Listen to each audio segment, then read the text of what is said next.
ശ്രീമാത്രേ നമഃ. ഓം ശ്രീ ഗുരുഭ്യോ നമഃ. അയ്യപ്പ തത്വ രഹസ്യങ്ങളിലൂടെ സഞ്ചരിച്ചുകൊണ്ടിരിക്കുന്ന നമ്മൾ ഇന്ന് അതിന്റെ അവസാന ഘട്ടത്തിലേക്ക് പ്രവേശിക്കുകയാണ്. കാരണം ഇതിന്റെ അവസാനം എന്ന് പറയുന്നത് ഒരു ജീവാണുവിന്റെ യാത്ര. അത് അയ്യപ്പ തത്വവുമായിട്ട് എങ്ങനെ ബന്ധപ്പെട്ടിരിക്കുന്നു എന്ന് മനസ്സിലാക്കിക്കൊണ്ടായിരിക്കും ഇതിന്റെ സമാപ്തി കുറിക്കുന്നത്. അപ്പോൾ നമുക്ക് അതിനു മുമ്പേ ഒന്ന് രണ്ട് കാര്യം കൂടെ അറിയേണ്ടതായിട്ടിരിക്കുന്നു. കാരണം മഹിഷി മർദ്ദനം എന്നുള്ള ഒരു പ്രധാന കാര്യം നമ്മുടെ ശ്രീ ഭൂതനാഥനായിരിക്കുന്ന അയ്യപ്പ സ്വാമി ചെയ്തിട്ടുണ്ട്. അപ്പൊ നമുക്ക് അതും കൂടെ ഒന്ന് മനസ്സിലാക്കിയതിന് ശേഷം ആ ഒരു ജീവാണുവിന്റെ യാത്ര കണ്ട് നമുക്ക് ആ ഒരു ജീവാണുവായിരിക്കുന്ന നമ്മളെ പരമാണുവായിരിക്കുന്ന ആ പരബ്രഹ്മത്തില് എങ്ങനെ ലയിക്കാന്ന് മനസ്സിലാക്കാം. അപ്പോ ശരീരം എന്ന് പറയുന്നത് അപവിത്രമാണ്, അല്ലെ? നമ്മള് ഹിന്ദു മതത്തില് മരിച്ചു കഴിഞ്ഞാല് ദുർഗന്ധപൂരിതമായിരിക്കുന്ന ഒരു വസ്തുവാണ് ശരീരം. അപ്പൊ ഏത് വിധത്തിലുള്ള ദുർഗന്ധപൂരിതമായ വസ്തുക്കളും ആ ഒരു അപവിത്രം തന്നെയാണ്. അത് പൂജാശാസ്ത്രം അങ്ങനെയാണ് പറയുന്നത്. ബ്രഹ്മചൈതന്യം പ്രകൃതിയിലൂടെയാണ് ജീവനായിട്ട് മാറുന്നത്. അപ്പൊ പ്രകൃതി എന്ന് പറഞ്ഞാൽ എന്താണ്? ത്രിഗുണാത്മികയാണ് പ്രകൃതി, അല്ലെ? അപ്പൊ പരബ്രഹ്മം എന്ന നിർഗുണാവസ്ഥ പ്രകൃതിയിലൂടെ സ്ഫുരിക്കുമ്പോൾ ജീവൻ, ജഗത്ത്, ഈശ്വരൻ എന്നിവയായിട്ട് തീരുകയാണ്. അപ്പൊ അത് സത്വം, രജസ്, തമസ്. അപ്പൊ ഇതില് തമസ് എന്ന് പറയുന്നത് ജഡം, രജസ് എന്ന് പറയുന്നത് ജീവൻ, സത്വം എന്ന് പറയുന്നത് സത്വാഭിമാനിയായിരിക്കുന്ന ഈശ്വരൻ. അപ്പൊ ഈശ്വരൻ എന്നത് വിശുദ്ധിയാണ്, അല്ലെ? ബിംബത്തിൽ നമ്മൾ ആവാഹിക്കപ്പെട്ട ചൈതന്യമാണെങ്കിലും മനുഷ്യ ശരീരമാണ് പൂജിക്കുന്നത്. ശരീരം പഞ്ചഭൂതാത്മകമാണ്, പഞ്ചീകൃതമാണ് എന്ന് നമുക്കറിയാം. പഞ്ചഭൂതങ്ങൾക്ക് പഞ്ചമലങ്ങളുണ്ട്. ഈ മലം എന്ന് പറയുന്നത് ആഹാരം എന്ന വസ്തുവിലൂടെ പ്രവേശിച്ച് 7 ധാതുക്കളായിട്ട് പിരിഞ്ഞ് ദേഹത്തെ പുഷ്ടിപ്പെടുത്തുന്നതാണ്. അന്നമയ കോശമായ ആഹാരം, രസം, രക്തം, മാംസം, മേധസ്, അസ്ഥി, മജ്ജ, ശുക്ലം, അത് ഇത്രയുമായിട്ട് മാറി അതെന്താണ്? ഓജസ്സും തേജസ്സുമായിരിക്കുന്ന സൂക്ഷ്മ പദാർത്ഥങ്ങളായി മാറ്റപ്പെടുന്നു. അപ്പൊ ബാക്കി വരുന്നവ ശരീരം പുറന്തള്ളുന്നു. അപ്പൊ പഞ്ചഭൂതങ്ങളെ പഞ്ച ഇന്ദ്രിയങ്ങളെ അടിസ്ഥാനപ്പെടുത്തിയാണെന്ന് നമുക്ക് എല്ലാവർക്കും അറിയാം. ആകാശം, ശബ്ദം, അത് എന്താ പറയാ, ത്വക്ക് എന്ന് പറയുന്നത് വായു, അഗ്നി, ജലം, അത് ഭൂമി, ഗുദം. ഇങ്ങനെ നമുക്ക് എന്താ പറയാ, ത്വക്ക്, വായു അത് വിയർപ്പുമായിട്ട് ബന്ധപ്പെട്ടിരിക്കുന്നു. ആ ഒരു വായ എന്ന് പറഞ്ഞാൽ തുപ്പല, ഉമിനീറുമായിട്ട് ബന്ധപ്പെട്ടു. അഗ്നി രക്തമാണ്. ജലം എന്ന് പറയുന്നത് മൂത്രം, ആ ഒരു ശുക്ലം, രേതസ് എല്ലാം. ഭൂമി, ഗുദം, ആ മലം, ഇതെല്ലാം നമുക്ക് ഈ മലങ്ങള് എല്ലാം ദുർഗന്ധമാണ്, അല്ലെ? ആ ഒരു ദുർഗന്ധമയമാണത്. ഇപ്പൊ സുഗന്ധ വസ്തുക്കൾ മാത്രമേ ഈശ്വരന് നമ്മൾ കൊടുക്കാറുള്ളൂ. അപ്പൊ നമ്മുടെ മനസ്സുൾപ്പെടെ നമ്മൾ എന്താ, ആ പൂർണ്ണമായിരിക്കുന്ന ശുദ്ധമായ മനസ്സാണ് നമ്മൾ ഈശ്വരന് സമർപ്പിക്കേണ്ടത്. സാധാരണ പൂജയില് എല്ലാം പൃഥ്വിയാത്മികായേ ഗന്ധം സമർപ്പയാമി എന്നാ പറയുന്നത്. ഇപ്പൊ ചന്ദനം, കസ്തൂരി ഇവയെല്ലാം പൂജയ്ക്ക് നമ്മൾ കൊടുക്കുകയാണ് ചെയ്യുന്നത്, അല്ലെ? ഇപ്പൊ ലം എന്ന് പറഞ്ഞാൽ ലമ, അതായത് മലം. മലത്തിനെ തിരിച്ചു വായിക്കുമ്പോൾ ലമ, സുഗന്ധമാണ്, അല്ലെ? ഇപ്പൊ ഗീതയില് ഭഗവാൻ പറയണു, ഞാൻ ഭൂമിയിലെ പുണ്യഗന്ധമാണ് എന്ന് പറയണു. അപ്പം ദുർഗന്ധം എന്ന് പറഞ്ഞാൽ എന്താ? ദുർഗന്ധം അവിദ്യ, അജ്ഞാനം എന്ന പാപത്തിന്റെ ഫലമാണ്. ഈശ്വരൻ എന്നത് സുഗന്ധപൂരിതമായിരിക്കുന്ന വസ്തുക്കളുടെയും ഗുണങ്ങളുടെയും മാത്രം കൊടുക്കുന്ന ആളാണ്. ഇപ്പൊ വൃത്തി, ശുദ്ധം ഇവയെല്ലാം പൂജയ്ക്ക് വളരെയധികം അത്യാവശ്യമാണ്. ഇപ്പൊ രക്തം എന്ന മലം സ്ത്രീകളിൽ നിന്ന് പുറത്തു വരുന്നുണ്ട്. പൂജ ചെയ്യുമ്പോൾ എപ്പോഴും ജലസ്പർശം നമ്മൾ ചെയ്തുകൊണ്ടേയിരിക്കണം. കാരണം വിയർപ്പ്, തുപ്പൽ ഇവയൊക്കെ തടഞ്ഞിട്ടാണ് നമ്മൾ പൂജ ചെയ്യുന്നത്. അപ്പൊ ആ ഒരു രജസ്വല ചക്രത്തില് ആ ഒരു മൃതമായിരിക്കുന്ന ഒരു അണ്ഡകോശമുണ്ട്. അത് അശുദ്ധമാണ്. അധാർമിക ശക്തികള് വർദ്ധിക്കുന്നത് കലിയുഗത്തിലാണെന്ന് പറയുന്നു. അപ്പൊ ദേവതാ സങ്കല്പങ്ങൾക്ക് അന്നമയ കോശമില്ല, അവർക്ക് മലങ്ങളില്ല. സാധാരണ മന്ത്രങ്ങളെല്ലാം തന്നെ അതീന്ദ്രിയങ്ങളാണ്. അപ്പൊ തന്റെ ശരീരത്തിൽ തന്നെയുള്ള ശക്തിയെ കണ്ടെത്തിയാൽ മതി നമ്മള്. അപ്പൊ നമ്മുടെ ഭാരതത്തിൽ പണ്ടേ ഉണ്ടായിരുന്ന ഒരു പൂജയാണ് പഞ്ചായതന പൂജ എന്ന് പറയുന്നത്. 5 ദേവതകളെയാണ് പ്രധാനമായിട്ട് പണ്ട് പൂജിച്ചിരുന്നത്. ഇതെല്ലാം തന്നെ പഞ്ചഭൂതജന്യങ്ങളായിരുന്നു. ഏതൊക്കെയാണ്? ശിവൻ, വിഷ്ണു, ഗണപതി, സൂര്യൻ, ദേവി. ഇവരായിരുന്നു 5 പ്രധാനപ്പെട്ട ദേവതകള്. ഇപ്പൊ നമ്മൾ സാധാരണ ശിവനെ പറയുന്നത് എന്താണ്? വ്യോമവത് വ്യാപ്ത ദേഹായ ദക്ഷിണാമൂർത്തയെ നമ എന്നാണ്. അപ്പൊ ശിവൻ എന്ന് പറഞ്ഞാൽ ആകാശ തത്വത്തെ കാണിക്കണു. ശിവലിംഗം വ്യോമകേശിയാണ്, അല്ലെ? വ്യോമകേശി എന്ന് പറഞ്ഞാൽ വ്യോമത്തെ കേശമാക്കിയവൻ. ദുർഗ എന്ന് പറയുന്നത് ഭൂമി തത്വത്തെ കാണിക്കണു. ശിവലിംഗം താങ്ങുന്നത് യോനി പീഠമാണ്. വിഷ്ണു എന്ന് പറഞ്ഞാൽ ജലത്തെ കാണിക്കുന്നു. ക്ഷീരസാഗരത്തിൽ ശയനം ചെയ്യുന്ന ആളാണ് വിഷ്ണു. സൂര്യൻ എന്ന് പറഞ്ഞാൽ അഗ്നിയെ കാണിക്കുന്നു. ഗണപതി എന്ന് പറഞ്ഞാൽ വായുവിനെ കാണിക്കുന്നു. എന്താ വായു? ഗണപതിയുടെ തുമ്പിക്കൈ അല്ലെങ്കിൽ നാസിക. അപ്പൊ അങ്ങനെ നമുക്ക് ഷഡ് മതങ്ങളുണ്ട്. ശൈവം, വൈഷ്ണവം, ശാക്തേയം, സൗരം, ഗാണപത്യം, കാന്തം. അപ്പൊ ശാസ്താവുമുണ്ട്. പഞ്ചബ്രഹ്മങ്ങൾ എന്ന് പറഞ്ഞാല് പഞ്ചഭൂതങ്ങള്, അതായത് 5+1 ശരീരം 6, അതായത് ഷൺമുഖൻ. ഇപ്പം അവതാര ലക്ഷ്യം പൂർത്തീകരിച്ച ശേഷം ശിഷ്ടകാലം മണികണ്ഠൻ കഴിച്ചുകൂട്ടാൻ തീരുമാനിച്ച സ്ഥലം എവിടെയാണ്? പുണ്യഭൂമിയായിരിക്കുന്ന ആ ഒരു എന്താ പറയാ, ആ, അതായത് മതംഗ മഹർഷിയുടെ ആശ്രമം, അതായത് അവിടുത്തെ അന്തേവാസിയായിരുന്ന ശബരി, ആ അമ്മ വസിച്ചതിന് ശേഷം അത് ശബരിമലയായിട്ട് അറിയപ്പെട്ടിരുന്നു. അപ്പൊ തന്റെ സന്യാസ ജീവിതത്തിന് ആയുധം ഉപേക്ഷിച്ച പർണശാലയിൽ ധ്യാനനിരതനായിട്ട് അനവധി കാലം കഴിച്ചുകൂട്ടിയെന്നും ഒടുവിൽ ശാസ്താവിൽ വിലയം പ്രാപിച്ചുമെന്നൊരു കഥയുണ്ട്. അപ്പൊ ഈ പർണശാലയിലാണ് മണികണ്ഠൻ ജീവസമാധി ആയത് എന്ന് കരുതപ്പെടുന്നുണ്ട്. അപ്പൊ ഇവിടെയാണ് മണിമണ്ഡപം എന്ന് പറയുന്ന ആ ഒരു മാളികപ്പുറത്തമ്മ, അതായത് മാളികപ്പുറത്തിനെ നമ്മൾ തൊഴുത് ആ ഒരു പ്രതിഷ്ഠിച്ചിരിക്കുന്ന മണ്ഡപം, അതിനെയാണ് മണിമണ്ഡപം എന്ന് പറയുന്നത്. അപ്പൊ ഇവിടെ താന്ത്രിക കർമ്മങ്ങൾ നടത്താറില്ല. അപ്പൊ ആ ഒരു എന്താ പറയാ, മാന്ത്രിക കർമ്മങ്ങളാണ് നടത്തുന്നത്. അപ്പൊ വർഷത്തില് 6 ദിവസമേ ഇവിടെ പൂജയുള്ളൂ. കാരണം മകരസംക്രമ ആ ഒരു ആ ഒരു മകരസംക്രമ ഉൽപ്പത്തി അതിനാണ്. അപ്പൊ അയ്യപ്പ തപസ് അനുഷ്ഠിച്ചിരുന്ന സ്ഥലത്ത് 3 ശ്രീചക്രങ്ങളെ പ്രതിഷ്ഠിച്ചിരുന്നു എന്ന് പറയണു. ഒന്ന് മണിമണ്ഡപത്തിലാണ്, അതിന്റെ അടിയില്, ഒന്ന് ശ്രീകോവിലിലെ വിഗ്രഹത്തിന്റെ നടയില്, ഒന്ന് 18ാം പടിയില്. ഇങ്ങനെ 3 ശ്രീചക്രങ്ങൾ ഉണ്ടെന്നാണ് പറയപ്പെടുന്നത്. ഈ 3 സ്ഥലങ്ങളെയും കൂട്ടിയോജിപ്പിച്ചുകൊണ്ട് ഒരു വര വരച്ചാൽ ഒരു ത്രികോണ രൂപം കൈവരും.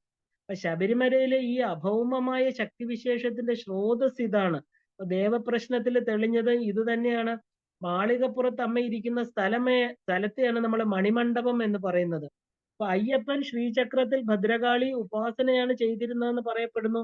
അപ്പൊ ദേവപ്രശ്നത്തിൽ ശബരിമലയുടെ അധിപ ഭദ്രകാളിയാണെന്നും കണ്ടിട്ടുണ്ട്. അപ്പോ ആ ഒരു ദേവൻ പ്രകൃതിക്ക് നടത്തുന്ന പൂജയായിട്ടാണ് ആ ഒരു ഗുരുതി പരിപാടി ഇവിടെ നടത്തുന്നത്.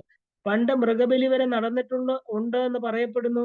ഇവിടെ പിന്നെ കുമ്പളങ്ങയാക്കിയത് എന്താ പറയാ, മാറ്റങ്ങൾക്കനുസൃതമാണ്.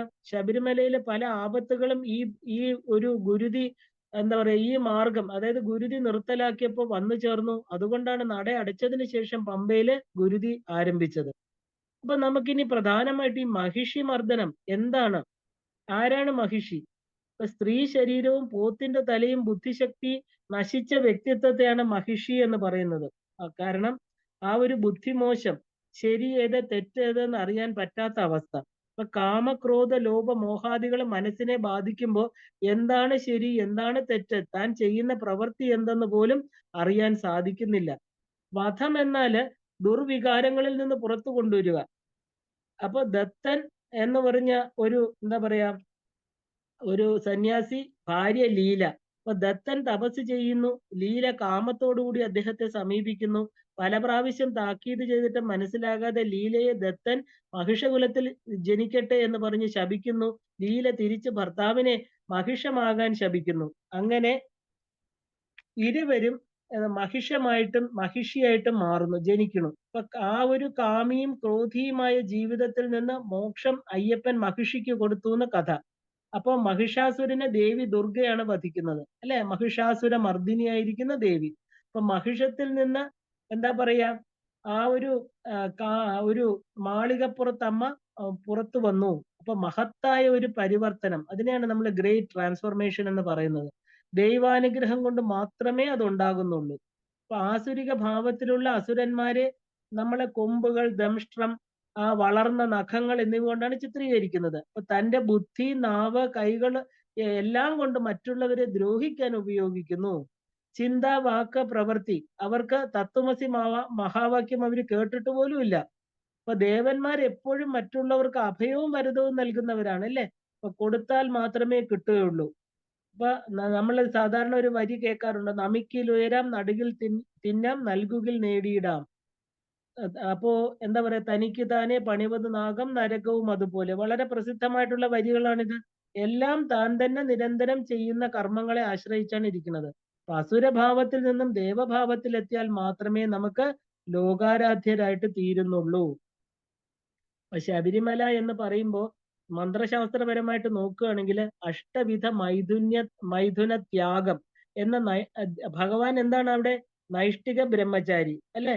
അപ്പൊ ഇവിടെ സ്ത്രീകൾ ഉൾപ്പെടെ ഉള്ള 8 കാര്യങ്ങൾ, അതായത് ഏകാന്ത ദർശനം, എന്താ പറയാ, അതായത് നമ്മൾ ഒറ്റയ്ക്ക് അവിടെ ആരെയും കാണാൻ പാടില്ല, സ്പർശം, വിഷയഭാഷണം, അവ ആ, ഗുപ്ത അവയവ ചിന്തനം, ക്രീഡാവസ്ഥ, സല്ലാപം, ശൃംഗാര താല്പര്യം, എന്താ പറയുക, രതി, ഉദ്യമം, ആവേശം, ഈ 8 നൈഷ്ഠിക ബ്രഹ്മചാരി പാലിക്കണം എന്നാണ് പറയുന്നത്.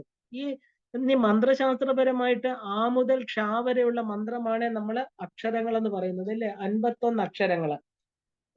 അപ്പോ ഈ 51ാമത്തെ ഇക്ഷയാണ്, അത് അക്ഷരമല്ല. കാരണം ക്ഷത്ര ജ്ഞ, അതായത് ക്ഷേത്രജ്ഞൻ. അപ്പൊ 54 അക്ഷരങ്ങള്, ല കഴിഞ്ഞാൽ ക്ഷ.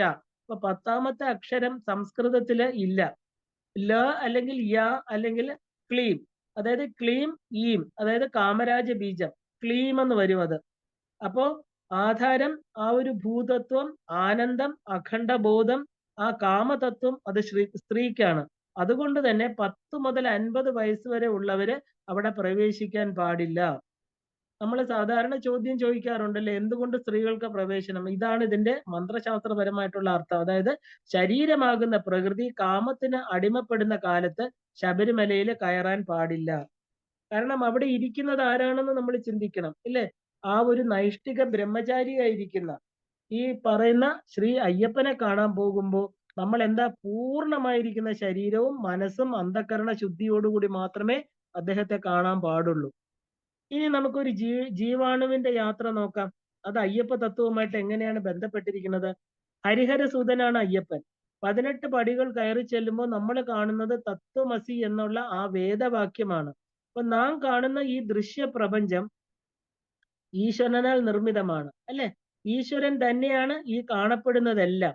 എന്നാൽ നമ്മൾ ജനിച്ചു കഴിഞ്ഞ് ശരീരത്തോട് ഒട്ടി നിൽക്കുന്ന ജീവന് അതിനപ്പുറത്തുള്ള സത്യത്തെ അറിയാൻ സാധിക്കുന്നില്ല. അതുകൊണ്ടാണ് എല്ലാം നമ്മൾ എന്താ പറയാ, ആ ഒരു വിഭാഗീയ ചിന്തകൾ നമ്മൾ ഉടലെടുക്കുന്നത് അതുകൊണ്ടാണ്. ഇപ്പൊ ഗുരു ശിഷ്യന് കൊടുക്കുന്ന ഉപദേശവാക്യം തത്, അതായത് ബ്രഹ്മം, ത്വം എന്ന് പറഞ്ഞാൽ നീ, അസി എന്ന് പറഞ്ഞാൽ ആകുന്നു. അപ്പൊ 18 പടികൾ കയറി ചെല്ലുമ്പോൾ ആ ഒരു അജ്ഞാനം മാറണം. ഋഷി പറയണു, ഈ ശരീരത്തിനപ്പുറം ഒരു സത്യമുണ്ട്. മരിച്ചു കിടക്കുന്ന ശരീരത്തിൽ എല്ലാ അവയവവും ഉണ്ടായിട്ട് നമ്മൾ എന്തുകൊണ്ടാണ് അതിനെ ദഹിപ്പിക്കുന്നത്? അതിന് ഉണ്മ കൊടുക്കുന്നത് എന്തോ അത് അതിനെ വിട്ടുപോയി അല്ലെ? അപ്പൊ അതെന്തായി? ശവമായിട്ട് തീർന്നു. അപ്പൊ ഋഷീശ്വരന്മാര് കോടി വർഷ തപസ്സിന് ശേഷം കണ്ടെത്തിയ ഈ ദൃശ്യ വസ്തുക്കൾക്ക് പുറകില് ഒരു ചൈതന്യം, അതായത് ഈശ്വരനുണ്ട്. അപ്പൊ അത് എങ്ങനെയാണ് ഇരിക്കുന്നത്? പരമാണു രൂപത്തിലാണ് ഈ പ്രപഞ്ചം സൃഷ്ടിക്കപ്പെട്ടിരിക്കുന്നത്. അതായത് ആറ്റം പാർട്ടിക്കിൾസ് എന്നർത്ഥം. പരമാണു എന്ന് പറഞ്ഞാൽ ആറ്റം, അതായത് ആ ഒരു ആറ്റത്തിന്റെ കണികകള്, ഇവ കൂടിച്ചേർന്ന് ഒരു മാറ്റർ ഉണ്ടാകുന്നു. കുറച്ചു കഴിയുമ്പോൾ അതെന്താണ്? ഷഡ് വികാരങ്ങൾക്ക് പാത്രീഭൂതമായിട്ട് അത് കഴിഞ്ഞത് വിഘടിച്ച് വീണ്ടും അതിൽ ലയിക്കുന്നു. ഇതാണ് ഈ പരമാണു എന്ന് പറയുന്നതിന്റെ ആ ഒരു ഉണ്ടാക്കലും അതിന്റെ നിർമ്മാണവും തിരിച്ച് ലയിക്കലും. അപ്പൊ ഈ പരമാണുവിന് 2 തലങ്ങളുണ്ട്. എന്തൊക്കെയാണത്? 1 ആത്മതലം, 2 ജീവതലം. ആദ്യം ഈ പരമാണു ആത്മതലമാകുന്ന അഖണ്ഡ ബോധത്തിലാണ് ഇരിക്കുന്നത്. ആ അഖണ്ഡ ബോധം, അതിന് ആഹാര നീഹാരാദികൾ ഒന്നും വേണ്ട. എന്നാൽ അത് ആത്മതലത്തിലേക്ക് ഇറങ്ങുമ്പോൾ അത് നാമരൂപങ്ങൾ സ്വീകരിക്കുന്നു. അപ്പൊ ഈ പരമാണു ഈ 2 തലങ്ങളിലായിട്ട് സഞ്ചരിച്ചു കൊണ്ടേയിരിക്കണം. ആത്മതലത്തിൽ നിന്ന് ജീവതലത്തിലേക്ക് ഇറങ്ങുന്ന പരമാണു ഇച്ഛാജ്ഞാന ക്രിയ എന്നുള്ള 3 ശക്തികളും മനസ്സ് എന്നതും കൂടി ചേർന്നിട്ട്, മനസ്സും കൂടെ ചേരുമ്പോഴാണ് ഇത് പ്രകാശിക്കപ്പെടുന്നത്. ഒരു ശക്തി ഇതിനകത്ത് സന്നിവേശിപ്പിച്ചിരിക്കുകയാണ്. ഈ ശക്തിയെ നമ്മൾ സ്ത്രീയായിട്ട് കാണുന്നു. അപ്പോൾ എത്ര കാലം ആണ് ആത്മതലത്തിൽ ഇരുന്നുവോ അത്രയും കാലം ജീവിതത്തിൽ ആ ഒരു ജീവതലത്തിൽ നമുക്ക് ഇരിക്കാം. എത്ര പകൽ അത്ര രാത്രി എന്ന് പറയണ പോലെ. അപ്പോൾ ശക്തി ചലിച്ച് മനസ്സുണ്ടായി. അത് ഇച്ഛാശക്തി, ജ്ഞാനശക്തി, ക്രിയാശക്തികളായിട്ട് ആത്മതലത്തിൽ ഇരുന്ന ജീവൻ എവിടെയായി? ജീവതലത്തിലേക്ക് എത്തി അല്ലെ? അപ്പൊ ഈ ജീവന് വസിക്കാനായിട്ട് 6 നിലയുള്ള ഒരു ഗോപുരമാകുന്ന ഈ ശരീരം സൃഷ്ടിക്കപ്പെട്ടിരിക്കുകയാണ്. അപ്പോ അവിടെ ആ ജീവന് ആനന്ദിക്കാൻ, രമിക്കാൻ എല്ലാം കഴിയുന്നുണ്ട്. അപ്പൊ ഒരു ആൽമരത്തിന്റെ വിത്ത് പൊട്ടിച്ചു നോക്കിയാൽ അനേക വർഷങ്ങൾ, അതായത് ജീവിക്കുന്ന അനേക ശാഖകളോ ഉപശാഖകളോട് കൂടി ജീവിക്കുന്ന ഒരു ഭീമാകാരനായിരിക്കുന്ന ആൽവൃക്ഷത്തിനെ കാണാൻ സാധ്യമല്ല. കാരണം ആൽവിന്റെ വിത്ത് വളരെ ചെറുതാണ് അല്ലേ? എന്നാൽ ഈ ചെറിയ വിത്തിനുള്ളില് അതിന്റെ ഇല, പൂവ്, കായ, ആയുസ്സ് എല്ലാം രേഖപ്പെടുത്തിയിട്ടുണ്ട്. അതുപോലെ ഈ പരമാണുവില് അതിന്റെ അനേകായിരം കോടി ജന്മങ്ങൾ രേഖപ്പെടുത്തിയിട്ടുണ്ട്. എല്ലാം പൂർവ്വ കർമ്മ വാസനകൾക്കനുസരിച്ചാണെന്ന് മാത്രം. ഇപ്പൊ മനുഷ്യനിർമ്മിതമായിരിക്കുന്ന മാളികകൾ എല്ലാം തന്നെ നമ്മൾ എങ്ങനെയാ താഴെ നിന്ന് മുകളിലേക്കാണ് കയറുന്നത്. എന്നാൽ ഈശ്വരന്റെ ഗോപുരം എന്ന് പറയുന്നത് മുകളിൽ നിന്ന് താഴേക്കാണ് വരുന്നത്. ആത്മതലത്തിൽ നിന്ന് ആ ആത്മതലത്തിൽ നിന്ന് ആത്മസ്വരൂപമായിരുന്ന ആ പരമാണു ആദ്യമായിട്ട് പതിക്കുന്നത് ആജ്ഞാചക്രത്തിലാണ്. അപ്പൊ ഒരു സൂക്ഷ്മതലമാണ്. അവിടെ നിന്ന് വിശുദ്ധി ചക്രം, അനാഹതം, മണിപൂരകം, സ്വാധിഷ്ഠാന ചക്രം അങ്ങനെയുള്ള ചക്രങ്ങളിലൂടെ ജീവിച്ച് മരിച്ച് അത് താഴോട്ട് യാത്രയാകുന്നു. സ്വാധിഷ്ഠാന ചക്രത്തിന് താഴെയുള്ള മൂലാധാരത്തിൽ യാത്ര അവസാനിക്കുകയാണ്. അവിടെയാണ് മനുഷ്യ ശരീരം കിട്ടുന്നത്. അപ്പൊ ഇതിന് മുകളിലുള്ള എല്ലാം ജന്തു ശരീരങ്ങളായിരിക്കാം. അപ്പൊ ഈ വന്ന വഴി തന്നെ ജീവാത്മാവിന് മുകളിലേക്ക് പോകേണ്ടതായിട്ടുണ്ട്. എന്നാലേ നമ്മൾ വന്ന സ്ഥലത്തേക്ക് നമുക്ക് എത്തിച്ചേരാൻ സാധിക്കുള്ളൂ അല്ലെ? അപ്പൊ മൂലാധാരത്തിൽ നിന്ന് സ്വാധിഷ്ഠാനത്തിൽ കയറുമ്പോഴും ഈ രണ്ട് തലങ്ങളില്, അതായത് മൂലാധാര സ്വാധിഷ്ഠാന തലങ്ങളില് തിന്നുക, കുടിക്കുക, ആഹാരം, മൈഥുനം, നിദ്ര, വിഭാഗീയ ചിന്ത എന്ന് മാത്രമാണ് ജീവൻ കഴിഞ്ഞു പോകുന്നത്. ഈ ചിന്തകളിൽ മാത്രം. മണിപൂരക ചക്രത്തിൽ എത്തുമ്പോൾ ആദ്യമായിട്ട് ജീവൻ താൻ ആര് എന്ന് ചിന്തിച്ചു തുടങ്ങും. ഈ ചക്രത്തിൽ എത്തുമ്പോഴാണ് ഈശ്വരീയ ചിന്ത ഉണ്ടാകുന്നത്. ഇവിടെ മനുഷ്യൻ ഒരു നൈമിഷികമായിട്ടുള്ള ആനന്ദങ്ങളായിരിക്കുന്ന തിന്നുക, കുടിക്കുക, സ്വത്ത് സമ്പാദിക്കുക, പ്രശസ്തി, അതിൽ നിന്ന് എന്തെങ്കിലും ദുഃഖം വരുമ്പോൾ ഈശ്വര ചിന്തനം ചെയ്യുക, അങ്ങനെ ജീവിക്കും. അപ്പൊ അങ്ങനെയുള്ള ആ ഒരു ആത്മതലത്തെ കുറിച്ച് ചിന്തിക്കുന്നേ ഇല്ല. തനിക്കൊരു ആത്മതലം ഉണ്ടെന്ന് അറിയില്ല. അവിടെ നിന്നും അനാഹതത്തിലേക്ക് കയറുന്ന ജീവന് ആ എന്താ പറയാ ആ ആകാരത്തിനനുസരിച്ച്, അതായത് ചെറിയൊരു വിവേകം ഉണ്ടായി തുടങ്ങും. നിത്യ അനിത്യ വസ്തുക്കളെ കുറിച്ചുള്ള ഒരു ചിന്ത. അപ്പൊ എന്താണ് സത്യവസ്തു, എന്താണ് അനിത്യ വസ്തു എന്ന് ഒരു തിരിച്ചറിവ് തുടങ്ങുന്നത് അവിടെ നിന്നാണ്. അപ്പൊ അനിത്യതയെ ത്യജിച്ചുകൊണ്ട് നിത്യതയിലേക്ക് നീങ്ങാനുള്ള ആഗ്രഹം, അതായത് അതിനുള്ളില് ആ കർമാനുഷ്ഠാനങ്ങള് അത് ചെയ്യാനുള്ള ആരംഭം അവിടെ തുടങ്ങുകയാണ്.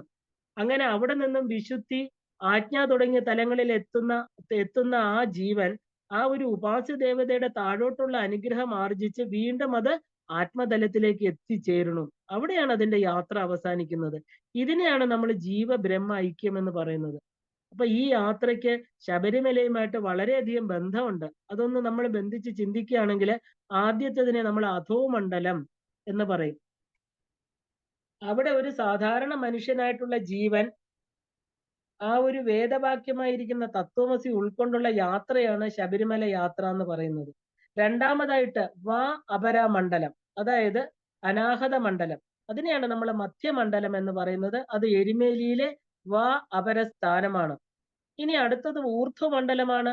സഹസ്രാര പത്മത്തിലെ സ്ഥാനം, അതായത് 18 പടികൾ കടന്നാൽ മാത്രമേ അവിടെ എത്താൻ സാധിക്കുള്ളൂ. അപ്പൊ അവിടെ ശ്രീകോവിൽ സൃഷ്ടിച്ച് അയ്യപ്പനാകുന്ന പ്രതീകത്തെ അവിടെ നമ്മൾ സ്ഥാപിച്ചിരിക്കുകയാണ്. ഹരി എന്ന വായു, അതായത് ഹരി എന്ന വായുവിന്റെയും ഹരൻ എന്ന ആകാശ തത്വത്തിന്റെയും പുത്രനായിരിക്കുന്ന ഹരിഹരസുതൻ അല്ലെ? ഇതിനെയാണ് നമ്മൾ ആത്മബോധം എന്ന് പറയുന്നത്. അപ്പോ ചലിക്കാത്തതിന്റെ പ്രതീകമായിട്ട് നിശ്ചലാവസ്ഥയെ, ആ ഒരു എന്താ ഹരിഹരസുതൻ ചലിക്കാത്തതിന്റെ പ്രതീകമായിട്ട് നിശ്ചലാവസ്ഥയെ പ്രതിനിധീകരിക്കുകയാണ്. അങ്ങനെ യോഗ പട്ടാസനം ബന്ധിച്ച് ചിന്മുദ്രയിൽ തന്റെ ആ ഒരു ആത്മതത്വവുമായിട്ട് ബന്ധപ്പെട്ട് ആ ശരീരബോധത്തിന്റെ, അതായത് യാതൊരു വിധത്തിലുള്ള വിഭാഗീയ ചിന്തകളും ഇല്ലാതെ യോഗീശ്വരനായിട്ട് ധ്യാനമഗ്നായിട്ട് ഇരിക്കുന്ന കാഴ്ചയാണ് നമ്മൾ 18 പടി കഴിഞ്ഞ് ചെല്ലുമ്പോൾ കാണുന്നത്. അപ്പൊ ചലനത്തിൽ നിന്ന് നിശ്ചല തത്വത്തിലേക്ക് ഉയരുമ്പോൾ എന്താണ്? ആ ഒരു വിശ്വവ്യാപകത്വം നമുക്ക് കിട്ടുകയാണ്. ആ വിശ്വവ്യാപകത്വം എല്ലായിടത്തും നിറഞ്ഞിരിക്കുന്ന ഈശ്വരനാണ്. ഈശാവാസ്യമിതം സർവം. അപ്പൊ അയ്യപ്പനെ ഈശ്വരനായിട്ട് കാണുകയാണെങ്കിൽ അദ്ദേഹത്തിന്റെ കാലുകളെ ബന്ധിക്കപ്പെട്ടിരിക്കുകയാണ്. അതിന്റെ മുകളിലുള്ള ഒരു ശക്തിയിലേക്ക്, അതായത് അപ്പോൾ ഈ ഒരു ഈശ്വര സങ്കല്പം എന്ന് പറയുന്നത് എന്താ? കാലുകളെ നമ്മൾ ബന്ധിക്കണം, ചലനമില്ലാത്ത അവസ്ഥ. ഈശ്വരൻ ഒന്നേ ഉള്ളൂ. അപ്പോ ആ തത്വം ജീവൻ അധോമണ്ഡലം കടന്ന്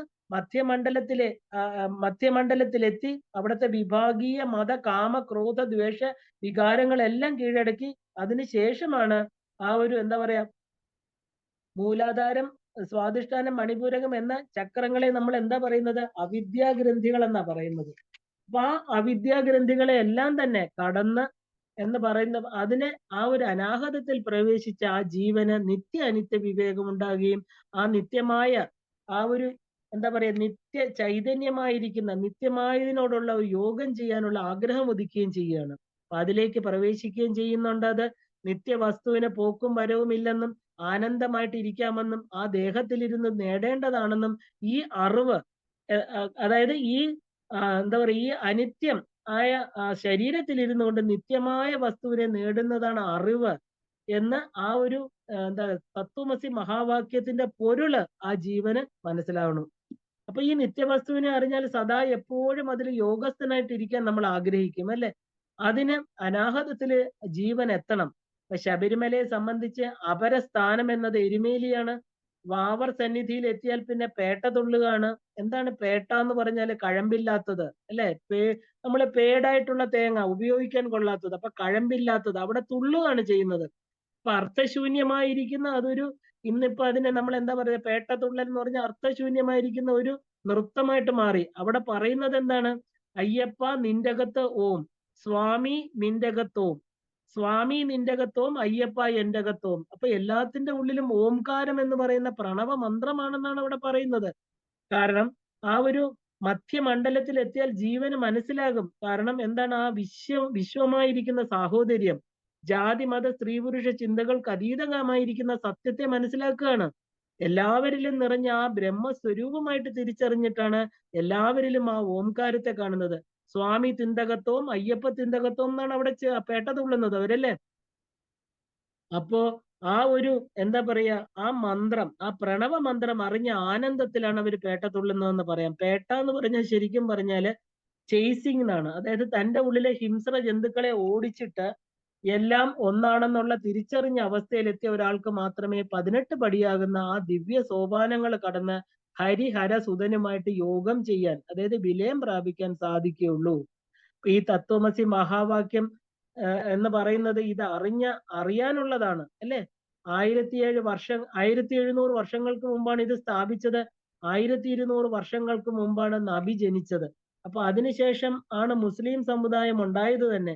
പിന്നെ എങ്ങനെയാണ് അവിടെ വാവർ എന്ന് പറയുന്ന മുസ്ലിം ആരാധനയും ഉണ്ടാകുന്നതെന്ന് നമ്മള് ആ ഒരു ചോദ്യത്തിന് നമ്മൾ തന്നെ ഉത്തരം കണ്ടെത്തണം. കാരണം അതിന് തന്ത്രശാസ്ത്രം പറയുന്നത് അത് അപരാസ്ഥാനം എന്നാണ്. അവിടെയാണ് ജീവന് അനിത്യതയിലേക്ക് സഞ്ചരിക്കാനുള്ള വഴി തെളിയുന്നത്, വഴി തെളിഞ്ഞു കിട്ടുന്നത്. അപ്പോ ഗുരുവിന് എന്താ പറയാ ഋഷി പ്രോക്തങ്ങളായിരിക്കുന്ന വേദ ഉപനിഷത്ത് വാക്യ പരിചയം നടത്തുന്നു. അവിടെ എത്തണമെങ്കിൽ എന്താ വേണ്ടേ? 18 പടി കയറണം. അതിനായിട്ടുള്ള ജീവിതചര്യയിൽ പ്രവേശിക്കണം. 18 പടി എന്ന് പറഞ്ഞാൽ എന്താ? ആത്മതലത്തിൽ നിന്നും ജീവതലം എന്നാണ് ആ ഒരു പരമാണുവിന്റെ പതനമാണ് അല്ലെ? സഹസ്രാര പത്മമാണ് ആത്മതലം. അവിടെ നിന്ന് മൂലാധാരത്തിലേക്ക് പരമാണുവിന് അവിടെ മൂലാധാരത്തിൽ പതിച്ച പരമാണുവിന് മനുഷ്യരൂപം കിട്ടുകയാണ്. അവിടെ നിന്ന് അനാഹതം എത്തുമ്പോഴാണ് ജീവൻ ശുദ്ധീകരിച്ച് വിശ്വസ്നേഹം ഉണ്ടായിട്ട് 18 പടി കയറാൻ നമ്മൾ അർഹരാകുന്നത്. അല്ലാത്തവര് വെറും യാത്രക്കാര് മാത്രമാണ്. എല്ലാ മനുഷ്യർക്കും ത്രിപുടി എന്നൊന്നുണ്ട്. അപ്പൊ എന്താണ് ത്രിപുടം അല്ലെങ്കിൽ ത്രിപുടി? ഞാൻ എന്ന ആള് കാണപ്പെടുന്ന വസ്തു കാണുക എന്നുള്ള ക്രിയ. അപ്പൊ ഇതിനെയാണ് ത്രിപുടി എന്ന് പറയുന്നത്. അപ്പോ 6 ചക്രങ്ങൾ, 6 × 3 എന്ന് പറഞ്ഞാൽ 18 അല്ലെ? 18 പടി. ഇപ്പൊ ത്രിപുടി മുടിഞ്ഞ് ത്രിഭുവന സീമ തിങ്ങും ചൈതന്യം. ആ വ്യക്തിക്ക് മാത്രമേ ശരിക്കും പറഞ്ഞാല് തത്വമസി മഹാവാക്യം ഉൾക്കൊള്ളാൻ സാധിക്കൂ. അപ്പൊ അവിടെ എന്താ പറയാ, അയ്യപ്പന് പുലിവാഹകനാണ് അല്ലെ? പുലിയാണ് വാഹനം. മാളികപ്പുറം എന്ന ദേവി സന്നിധിയുണ്ട്. അപ്പൊ മാളികപ്പുറം എന്ന് പറഞ്ഞാല് സഹസ്രാര പത്മം തന്നെയാണ്. അപ്പൊ 18 പടികൾ കടന്ന് ആജ്ഞാചക്ര സ്ഥാനത്തെത്തിയ ജീവന് മാളികപ്പുറം എന്ന് പറയുന്ന സ്ത്രീ ശക്തി, അതായത് പ്രകൃതി പുരുഷനിൽ നിന്ന് വ്യത്യസ്തയല്ലെന്നും ആജ്ഞാചക്രത്തിലെ പ്രകൃതി ആസ്വാദനം അനിത്യമാണെന്നും അതിലൂടെ പുരുഷനിൽ എത്താൻ സാധിക്കുമെന്നും ആ ജീവൻ അറിയുകയാണ്. ഈ മാളികപ്പുറത്ത് അമ്മയുടെ സന്നിധി അതാണ് കാണിക്കുന്നത്. അപ്പൊ പ്രകൃതിയാകുന്ന ആ ഒരു ശരീരം ഉപയോഗിച്ചുകൊണ്ട് മാത്രമേ അതിലേക്ക് ചൈതന്യമായിരിക്കുന്ന ശിവപുത്രനിൽ എത്താൻ സാധിക്കുകയുള്ളൂ എന്നും ഇത് കാണിക്കുന്നു. മൃഗീയ വാസനയായിരിക്കുന്ന പുലി ആ ഒരു വന്യമൃഗത്തിന്റെ പുറത്ത് സഞ്ചരിക്കാൻ പുലിവാഹകൻ അല്ലെ.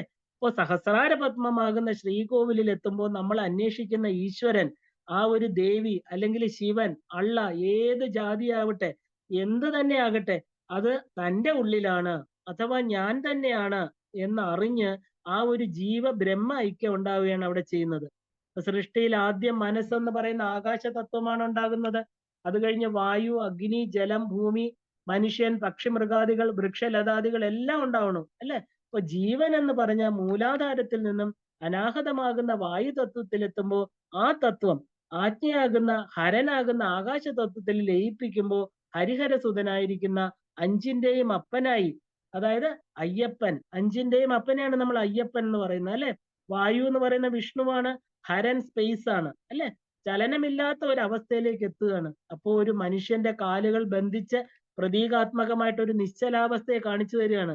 ചലനമില്ലാതെ ഇരുന്ന ആ ഒരു ആത്മതലത്തിൽ നിന്ന് പതിച്ച ആ ഒരു ദുഃഖം, ആ ഒരു ദ്വൈതഭാവം ഒക്കെ ഉണ്ടായത്, ഈ ദുഃഖവും ദ്വൈതവും ഉണ്ടാവാൻ കാരണം എന്താ?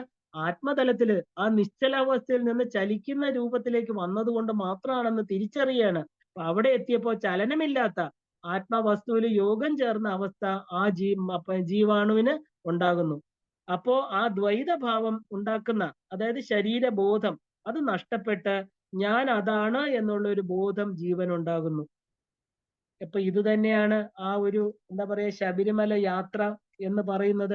നമ്മൾ ഇതിനെ മനസ്സിലാക്കുക എന്നുള്ളത് വളരെ വളരെ ബുദ്ധിമുട്ടുള്ള കാര്യമാണ്. കാരണം എന്താ, നമ്മള് ഇരുമുടി കെട്ടും കൊണ്ട് 18 പടി കയറുമ്പോൾ നമുക്ക് മോക്ഷം കിട്ടുന്നു, കല്ലും മുള്ളും ചവിട്ടുന്നു, കല്ലും മുള്ളും സുഖ ദുഃഖങ്ങളെ കാണിക്കുന്നു. കാരണം ജീവിതം എന്ന് പറയുന്നത് സുഖ ദുഃഖ സമ്മിശ്രമാണ് അല്ലെ. നമ്മൾ ഓരോ തലത്തിലും ഈ 41 ദിവസം കൊണ്ട് ഈ 18 തത്വങ്ങളെ മനസ്സിലാക്കിക്കൊണ്ട് നമ്മുടെ ഉള്ളിലിരിക്കുന്ന ആ മഹിഷി എന്ന് പറയുന്ന ആ ഒരു എന്താ പറയാ ദുർവാസനകളെ എല്ലാം ഇല്ലാതാക്കിക്കൊണ്ട് ഈ അയ്യപ്പ തത്വത്തെ മനസ്സിലാക്കി, ആ ചിന്മുദ്രയെ മനസ്സിലാക്കി, ഓരോന്നിലും ഓരോ തത്വങ്ങൾ ഒളിഞ്ഞിരിക്കുന്നു. ആ പ്രകൃതി പുരുഷ സംയോഗം എന്ന് പറയുന്നത് പൂർണ്ണമായിരിക്കുന്ന ശരീരത്തെ ഉണ്ടാക്കുക മാത്രമല്ല, ശരീരത്തിനുള്ളിലിരിക്കുന്ന ഈശ്വരനെ അറിയുക കൂടെയാണ്. ആ ലക്ഷ്യം തന്നെയാണ് ശബരിമല യാത്ര. ആ ശബരി പീഠം എന്ന് പറഞ്ഞ് ആ ഒരു ശബരി പീഠത്തിൽ 18 പടികൾക്ക് മുകളിലെ ഗർഭഗൃഹത്തിലിരിക്കുന്ന ആ ഭഗവാൻ ശ്രീ അയ്യപ്പൻ ഈ തത്വം നമ്മളിൽ ഉണർത്തി നമ്മൾ ഓരോരുത്തരും ഇന്ന് മനസ്സുകൊണ്ട് ശബരിമലയിൽ എത്തുകയാണ് ഇല്ലേ. അവിടെ പോകാൻ പറ്റാത്തവർക്കും ഈ തത്വങ്ങൾ ഉൾക്കൊള്ളുമ്പോൾ മനസ്സുകൊണ്ട് നമ്മൾ ശബരീശന്റെ പാദപത്മങ്ങളെയാണ് ദർശിക്കുന്നത്. അവിടെ നമ്മുടെ എല്ലാ പാപങ്ങളെയും ഹരിച്ച് പൂർണ്ണമായിരിക്കുന്ന ജീവ ബ്രഹ്മ ഐക്യം ഭഗവാൻ സാക്ഷാൽ ശബരിമല ശാസ്താവായിരിക്കുന്ന അയ്യപ്പൻ തന്ന് അനുഗ്രഹിക്കട്ടെ എന്ന് പറഞ്ഞുകൊണ്ട് ഈ പറയുന്ന തത്വചിന്ത സീരീസ് ഓഫ് ടോക്സ് ആണ്. നമ്മൾ കുറെ കാര്യങ്ങളിലൂടെയാണ് ഇതിൽ എത്തിച്ചേർന്നിരിക്കുന്നത്. അതെല്ലാം ദേവിയുടെ പാദത്തിൽ വെച്ചുകൊണ്ട് എല്ലാവർക്കും അയ്യപ്പൻ അനുഗ്രഹം തരട്ടെ എന്ന് പറഞ്ഞുകൊണ്ട് അവസാനിപ്പിക്കുകയാണ്. എല്ലാവർക്കും ശ്രീമാത്രേ നമഃ.